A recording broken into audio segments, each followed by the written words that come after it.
The Boeing H-64 Apache attack helicopter is maybe the greatest unsung hero of modern United States military forces. Sure, you hear about the Navy SEALs and the Special Forces operators going out and killing high-value targets, but what about the Apaches taking out squads at a time with a flick of a button and then going back for some coffee? And you better believe Apache pilots aren't drinking that instant Folgers canned coffee grunts have. No, those guys fly back and they have a cup of the good stuff.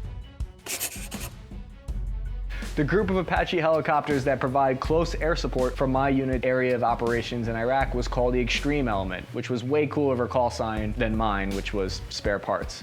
The Apache is a twin-engine helicopter that can fly at a top speed of 227 miles per hour or 150 knots for all you Air Force types. The 30mm cannon has a red dot lasing ability and a maximum effective range of 4,000 meters with 625 rounds per minute fired out of a fire control system, which helps with aiming adjustments at long range. The helicopter has a maximum load of 1,200 of these 30mm rounds. The top amount of time that an AH-64 can loiter over the battlefield is around 3 hours, where an A-10 Warthog can only do 2. Maximum time for you to loiter on this video without subscribing is about this long, so like and subscribe for more videos like this from Task and Purpose. It's considered to be one of the world's best attack helicopters with over 3 million flight hours clocked for the United States since the AH-64's maiden flight in 1975. It was responsible for countless close air support missions in Iraq. If a platoon was engaged on the ground, an attack helicopter could be there in less than an hour, and often they flew alongside ground operations the entire time. Recently, there was big news about if the Army was going to be getting rid of attack helicopter roles. But everyone just misunderstood that they were planning on using the AH-64 to also act as a scout helicopter. It's funny how a weapon created for one purpose can end up filling another one so perfectly. They were originally meant to take out tanks, but as luck would have it, they were also perfect for destroying infantry ground forces, especially at night.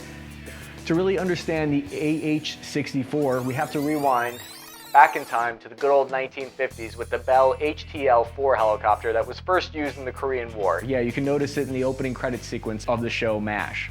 This was one of those first use of helicopters in war, and you can bet they almost immediately started testing how they could turn what was originally supposed to be a transport into something with teeth. Some ballsy soldier took the helicopter up to test fire a bazooka that they essentially duct taped to the side of the helicopter. It went well enough that they would have to make some modifications to it so that the engine was protected from the backblast of the bazooka, but all in all, they saw some potential in going down the road of arming helicopters. So the HTL-4 was like the great-great-grandpa of today's AH-64. Fast forward one war to Vietnam and we have the AH-1 Cobra. This is the iPhone 3 of helicopters compared to the AH-64 iPhone 15. They were able to provide close air support to the US troops during the Tet Offensive. The AH-1G Huey Cobra had 7.62 multi-barrel miniguns and 2 40mm grenade launchers.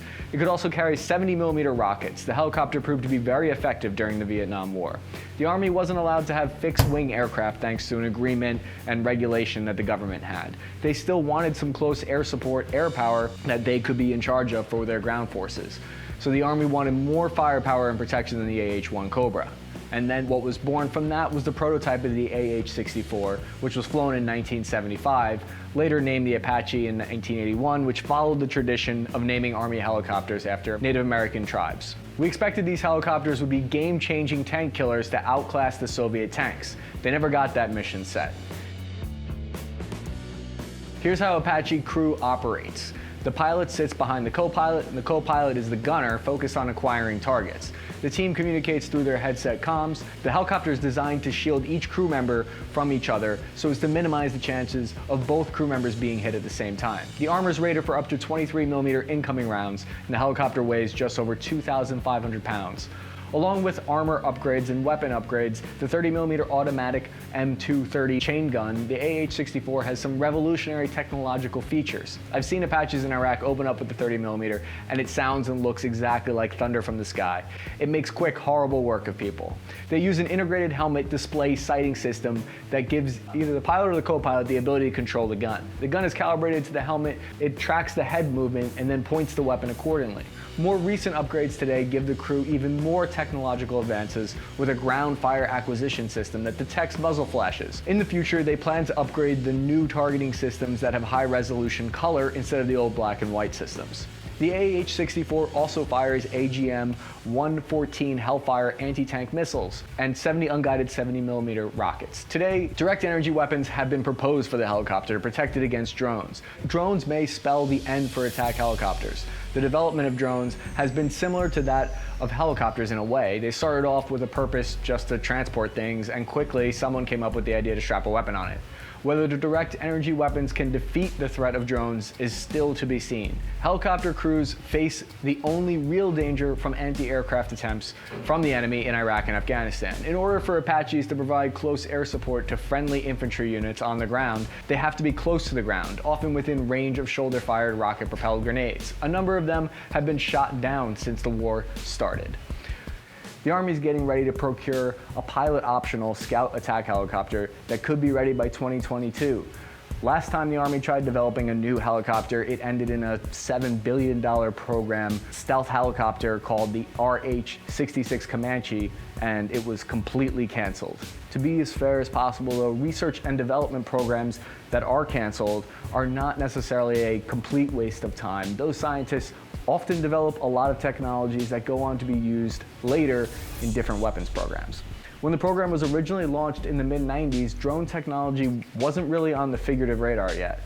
But by the time its cancellation in 2004, the military had really realized that spending their money on a new stealth helicopter wasn't going to be as valuable of an investment as investing in drones and anti-drone technologies for their existing fleet. Those involved directly in that Comanche project claim management issues led to the failure of the project, including an impossible weight restriction limit, and they had to hit all these added requirements which were going to be way too costly. If all gone according to plan, though, the Comanche would have had a radar signature 360 times smaller than that of the Apache, and it would have been far more quiet. Its main purpose was to scout out targets ahead of the Apache for it to hit. The failed helicopter had a less heavy armament, though, with a 20mm cannon and only 6 HELLFIRE missiles. Thank you for watching. Please remember to subscribe for more weapons and military breakdowns. I'm Chris Cappy from Task and Purpose out.